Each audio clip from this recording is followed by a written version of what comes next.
The wildfires that swept across Hawaii a week ago turned one of the nation's most celebrated islands into an ashen moonscape. It's the deadliest U.S. wildfire in more than a century, and the official death toll is now at 101, a number that officials warn could double as the search continues. Firefighter crews are still battling flare-ups. Reports say the largest fire in Lahaina is 85% contained. It has burned over 2,000 acres of land. Another fire in Kula is 65% contained and has charged by 678 acres. Now, smaller fires elsewhere are also said to have been doused completely.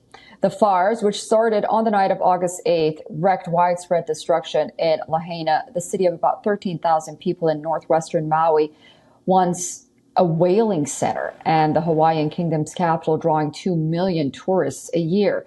Seeing the situation unfold in Hawaii, U.S. President Joe Biden finally said that he will travel to Hawaii as soon as he can to review recovery efforts from wildfires that swept across Maui and killed dozens of people. Take a listen.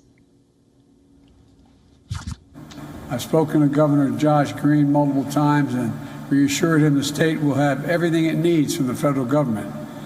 I immediately approved the governor's request for expedited major disaster declaration. That's a fancy word of saying whatever you need, you're going to get. And that'll get aid into the hands of people who desperately need it, who have lost their loved ones, who have lost their homes, their livelihoods, who've been damaged and destroyed. Meanwhile, to pace up recovery rescue efforts, a small number of active duty U.S. Marines have joined Maui's recovery efforts.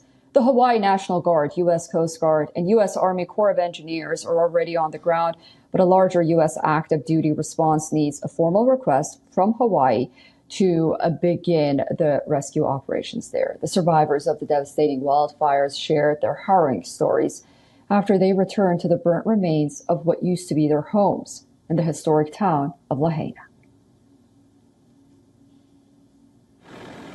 Dios me guió, le di directo a mi apartamento y ahí estaba mi hija. La pude agarrar y vámonos, le dije, salimos corriendo. Empecé a llorar bajando las escaleras de ver la lumbre, cómo no se detenía, la lumbre venía corriendo. Local residents said that their families lost everything in the disaster. Some even talked about how it's going to take years to rebuild and get even a semblance of normalcy to return.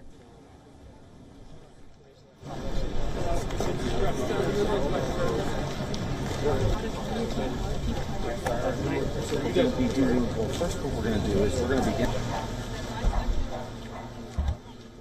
I get a chance to come back in about three days after aftermath. Well, we saw everything. It was so sad, you